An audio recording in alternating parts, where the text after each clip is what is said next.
गणेश चतुर्थी और विसर्जन की कथा। बहुत समय पहले महाराष्ट्र के एक गांव में विशाल नाम का एक बालक रहता था। वह बहुत भोला और सीधा था, लेकिन उसके मन में हमेशा सवाल उठते रहते थे।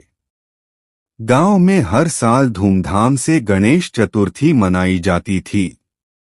उस साल भी पूरे गांव ने मिलकर सुंदर मंडप सजाया, ढोल ताशे बजाए और मिट्टी से बनी गणेश जी की मूर्ति स्थापित की।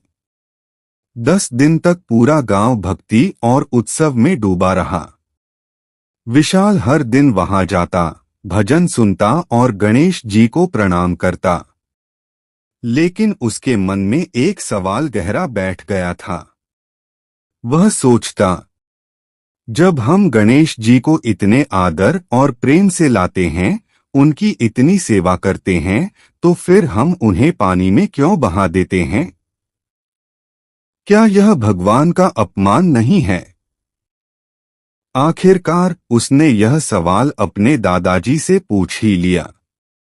दादाजी मुस्कुराए और बोले, बेटा, यह सवाल बहुत गहरा है। गणेश जी को घर लाना यह बताता है कि भगवान साकार रूप में हमारे बीच आ सकते हैं। पूजा पाठ से हमें यह एहसास होता है कि भगवान हमारे साथ रहते हैं, हमें मार्ग दिखाते हैं। लेकिन विसर्जन हमें एक और बड़ी शिक्षा देता है। मिट्टी की मूर्ति जल में मिलकर फिर से मिट्टी हो जाती है। इसका अर्थ है कि जीवन की हर चीज अस्थायी है। जैसे हम जन्म लेते हैं और एक दिन इस संसार को छोड़कर जाते हैं, वैसे ही भगवान हमें यह दिखाते हैं कि संसार में किसी भी चीज से मोह नहीं करना चाहिए। साथ ही जब मूर्ति जल में मिल जाती है तो उसका कण-कण सृष्टि में फैल जाता है। यह हमें याद दिलाता है कि गणेश जी केवल मूर्ति में नहीं, बल्कि हर जगह हैं, जल में, वायु में, धरती में और हमारे हृदय में। विशाल ध्यान से सुनता रहा।